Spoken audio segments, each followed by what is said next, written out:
నేను ఆశ్రమంలో ఉన్న తొలినాళ్లలో తరచుగా గుర్తుంచుకునే ఒక కథ ఉంది. ఒకసారి నన్ను ప్రతిరోజూ ఉదయం అదే ప్రాంగణాన్ని ఊడ్చమని అడిగారు. వర్షం వచ్చినా, ఎండ వచ్చినా కారణం చెప్పలేదు. కొన్ని రోజుల తర్వాత నేను నిరాశ చెందాను.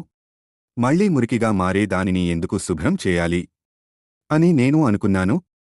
ఒకరోజు నా గురువు నా ఇబ్బందికరమైన ముఖాన్ని చూసి, "నువ్వు ప్రాంగణాన్ని శుభ్రం చేయడం లేదు. నువ్వు నీ మనసును శుభ్రం చేసుకుంటున్నావు" అని అన్నారు. నా ప్రియమైన మిత్రమా, ఇది క్రమశిక్షణ.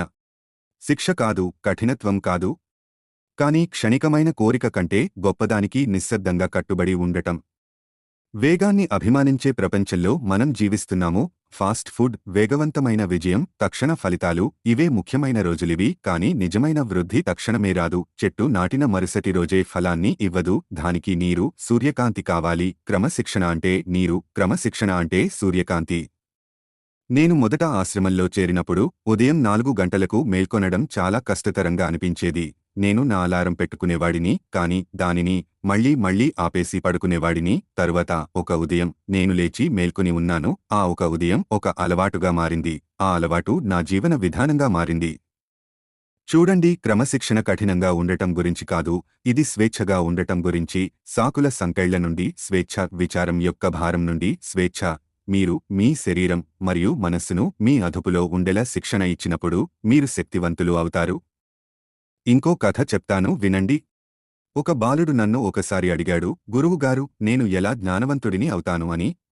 నేను ఉదయం లేవడం, ప్రతిరోజూ ధ్యానం చేయడం మరియు తక్కువ మాట్లాడటం, ఎక్కువగా వినడం ద్వారా అని జవాబిచ్చాను. అతను ముఖం చిట్లించాడు, "అది చాలా సులభం అనిపిస్తుంది" అంటూ. నేను నవ్వాను, "అది నిజమే, కానీ అది సులభం కాదు. సాధారణ పనులు రోజూ స్థిరంగా చేయడమే క్రమశిక్షణ.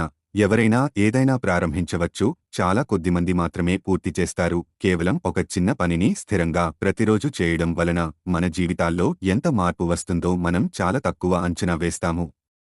చాలామంది అడుగుతారు, "నేను ప్రేరణతో ఎలా ఉండగలను" అని.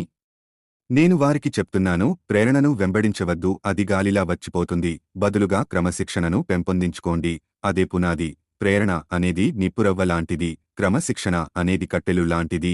ఏ ఒక్కటి లేకపోయిన జ్వాల ఉండదు. రెండింటితో మీరు ఈ ప్రపంచానికి వెలుగుని ఇవ్వొచ్చు.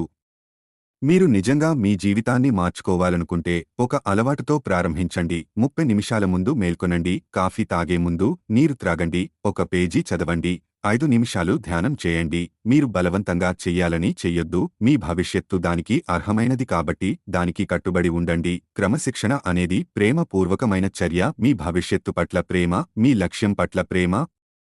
కాబట్టి మిమ్మల్ని మీరు ఇలా ప్రశ్నించుకోండి, ఈరోజు నేను ఏ చిన్న వాగ్దానాన్ని నిలబెట్టుకోగలను? నాలోని ఏ భాగాన్ని టెంప్టేషన్కు, ఓదార్పుకు, భయానికి మించి ఎదగడానికి నేను శిక్షణ పొందగలను?